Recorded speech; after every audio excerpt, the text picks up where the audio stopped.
የብሔራዊ መታወቂያ ፕሮግራም ዋና አስተባባሪ አቶ ይዳሄ አራስላሴ ስቱዲዮ ተገኝተዋል። ስለመጡና አመሰግናለን አቶ ይዳሄ። መልካም።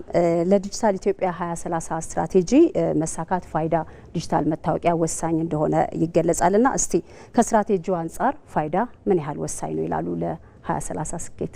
ኦኬ የዲጂታል 2025 እንግዲህ በተሳካ ሁኔታ የ5 ዓመት ስትራቴጂያችንን አጠናቀን 2030ን አብስረናል። ያው በ3 ፒላሮች እንዳሉት ክቡር ጠቅላይ ሚኒስትሩም ገልጸዋል። ኦፖርቹኒቲ፣ አክሰስ እና ትረስት ብለዋል። ኦፖርቹኒቲ ምን ማለት ነው? የዲጂታል 2033 እንግዲህ ምሰሶዎች አንደኛው ኦፖርቹኒቲ ሲባል እድሎች ማለት ነው፣ ወይም አካታችነት ከኢንክሉዥን አንጻር ነው። ከ120 ሚሊዮን ሰው ግብር ከፋዩ ከ3 እስከ 5 ሚሊዮን ባለው ውስጥ ነው ያለው። ቲን ነምበር ያለው ሰው እንኳን ብንቆጥር ባንክ አካውንት ያለው ሰው ከ2 ሰው አንድ ሰው ባንክ አካውንት የለውም። ብድር መበደር መቻል ላይታሰብ ይችላል ለብዙ ሰው። ይህ እንግዲህ ዝም ብሎ ፋይናንስ ባንክ እንደ 2-3 እንደ ምሳሌ ጠቀስኩ እንጂ ኢንክሉዥን ወይም አካታችነት ጋር ስንመጣ ከከተማ ወጣ ብለን ትንሽ ካየ ነው አብዛኛው ህዝብ ያለበት ቦታ ሄደን ካየን የፎርማል ወይም የፎርማል ኢኮኖሚው አካል ያልሆነ ብዙ ሰው አለ።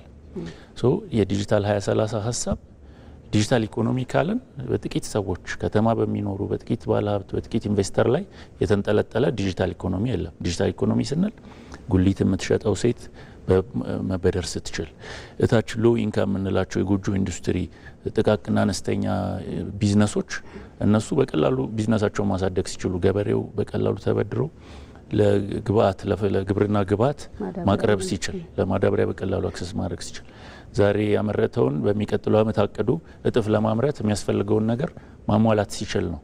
ሶ የዲጂታል ኢኮኖሚ የዲጂታል 2030 እቅዳችን ኦፖርቹኒቲ ስንል ይሄ በገፍ በቃታች ያለውን ተረስቶ የነበረውን ኢኮኖሚ ላይ ያልተጠቀለለውን ህዝብ ወደ ፎርማል ማምጣት ነው ማለት ነው።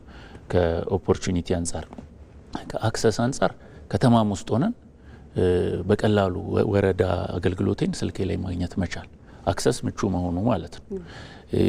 ውል ለመዋል በዚህ መጨረስ መቻል፣ የተለያዩ የመንግስት አገልግሎት የታክስ ክሊራንስ የግብር ከፋይ የፍትህ አገልግሎቴን እዚህ ላይ ማግኘት መቻል አክሰስ ጋር የአክሰስ ሀሳብ ነው።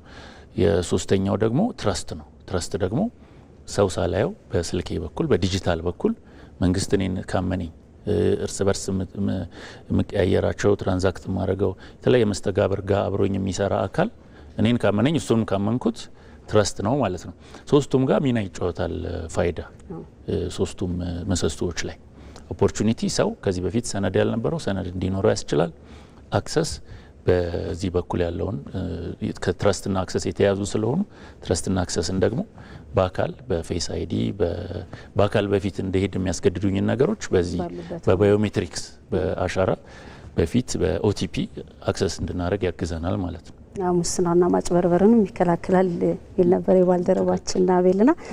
ብሔራዊ ዲጂታል መታወቂያን ለሁሉም ዜጎች ለማድረስ በቀጣይ ምን ስራዎች አቅዳቸዋል? እስካሁን ሲገለጽ እንደነበረው በቀደም የ2030 ዲጂታል ስትራቴጂ ማብሰሪያም ላይ ወደ 30 ሚሊዮን ሰዎች ናቸው ይህንን የፋይዳ መታወቂያ ያገኙትና በቀጣይ ይህንን ለማዳረስ ለሁሉም ዜጋ ምን ታቅዷል? በተለይ ደግሞ የገጠሩ ማህበረሰብ ቀደም ሲል እርሶም ሲገልጹት ነበርና ተደራሽ ለማድረግ እቅዱንስ እንዴት ነው ኡን ማድረግ የሚቻለው? በእናንተ በኩል ዝግጁነቱ ምን ይመስላል? ያው ፋይዳ ከ100% እቅዶች ተብለው ከተለዩ 5 ትላልቅ እቅዶች ውስጥ መሀል አንደኛው ነው። ስለዚህ እከሌ በእድሜው ስለማይፈቅድ፣ እከሌ የገቢ መጠኑ ስለማይፈቅድ፣ እከሌ ጾታው ስለማይፈቅድ ወይም ያለበት አካባቢ ሩቅ ስለሆነ ምናምን የሚባል የሚወጣ ሰው የለም ማለት ነው። ለህፃናትም ቅድም መግቢያውም ላይ እንደተባለው በየትኛውም እድሜ ክልል ላይ ላሉት በየትኛውም የገቢ ሁኔታ እከሌ ቋሚ አድራሻ የለውም ስለዚህ ሰነድ አይገባውም የሚባል ሰው መኖር የለበትም። እንደ ሰብአዊ መብት ከዜጎች መብትም አልፎ እንደ ሰብአዊ መብት የሚቆጠር ነገር ነው። እዚህ 100% ግቦችም ውስጥ ተጠቃሏል። 100% ግቦች ውስጥ ሲገባ አንደኛው የአካታችነት ነው። ሁለተኛው ግን ኢኮኖሚው ስለሚፈልገው ነው። አንድ ኢኮኖሚ ማህበረሰብ እያልን አንድ ቦታ በአንድ አይነት ማንነት ወይም ይሄ የደንበኛ ወቅ መረጃ ሌላ ቦታ በሌላ መንቀሳቀስ አንችልም። አንድ ኢኮኖሚ ማህበረሰብ ካለን ደንበኛ ከሌም ጋር በሄድ ከሌም ጋር አንድ መሆኔ መታወቅ መቻል አለበት። አለበለዚያ እነሱም አያምኑኝም እኔም አላምናቸውም። ይሄ ትረስት ቀስ እያለ የጠፋ ይሄዳል።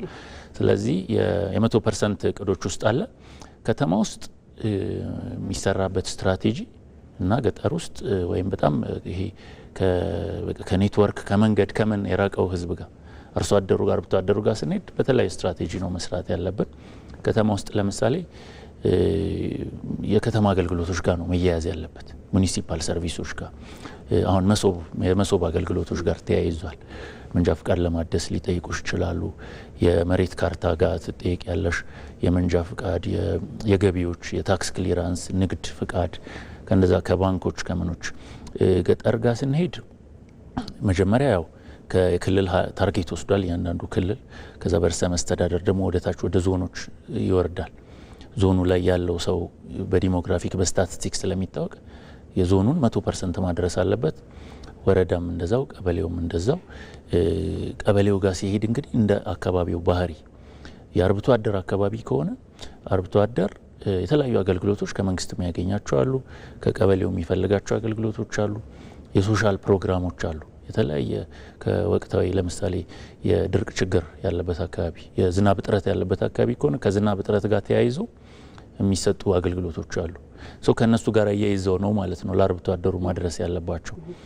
አርሶ አደር ጋር ስንሄድ ቅድም ማዳበሪያም ብለሽኛል፣ የግብርና ግብዓቶች ለምርጥ ዘር ለመሳሰሉት ከነሱ ጋር ተያይዞ እንግዲህ አሁን የዘመቻ ስራ ላይ ስላለን እንጂ ለዜጎች ይሄን ካላመጣ ይሄንን ቅድመ ሁኔታ ለማድረግ አይደለም። ምክንያቱም ነገ ለአርሶ አደሩም ይጠቅመዋል። ብድር በቀላሉ መውሰድ ይችላል። ፋይናንሻል ኢንክሉዥን ማግኘት ይችላል። ልጆቹን ለማስተማር ጤና ኢንሹራንስ ልጆቹ ቢታመሙበት ማሳከም ይችላል። ስለዚህ እሱን ይሄ የታመነ አገልግሎት እንዲያገኝና እነዚህ ደግሞ ለአርሶ አደሩ ለአርብቶ አደሩ አገልግሎት የሚያቀርቡት አምናው አገልግሎት እንዲሰጡት ሁለቱን የሚያናብብ ሁለቱን አንድ ገጽ ላይ እንዲሆኑ የሚያደርግ ነውና እንደየ አካባቢው እንደ አኗኗር ሁኔታ እንደ አሰፋፈር ሁኔታ የተለያየ አይነት ስትራቴጂ ተይዟል። ግን ይሄ 100% እቅድ ታች ድረስ ነው፣ ቀበሌው ድረስ ነው የሚወርደው። መልካም። የብሔራዊ ዲጂታል መታወቂያ ፕሮግራም ዋና አስተባባሪ አቶ ይዳሄ አርአያ ስላሴ ስቱዲዮ መጥተው ለሰጡ ማብራሪያ አመሰግናለሁ። መልካም ምሽት።